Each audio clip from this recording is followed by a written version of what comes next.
guys, Ken here. Welcome back to the channel. I've always been a firm believer in being transparent, and once you make a mistake, you own it. Okay? I don't run from my mistakes. I admit them. And I needed to come back on and do this video because I recently uploaded a video where I had talked about a change that I thought eBay made on their site that was going to cause sellers to have more problems, when it turns out that I was the one that made the mistake. When I was scrolling through my sales, looking at my sales, I accidentally clicked on a down arrow, a drop down menu arrow that was in the correct position originally. It was in the descending order, and I had changed it to the ascending order, and that's what messed everything up.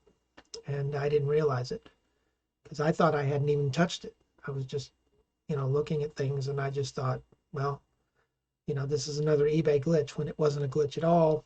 It was something I did.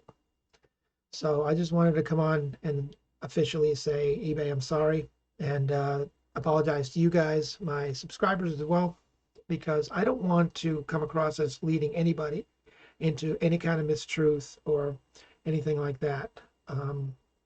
I believe in being real with people, but at the same time, I got to make sure that when I do these videos that what I'm talking about is truthful and accurate.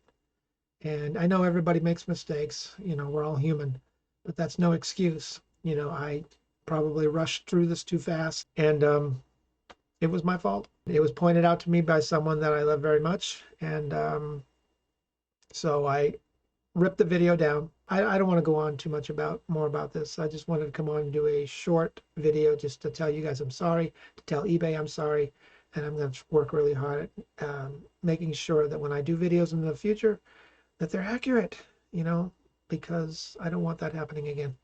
I'm going to go now, and hopefully we'll see you on the next video. Take care, and bye for now.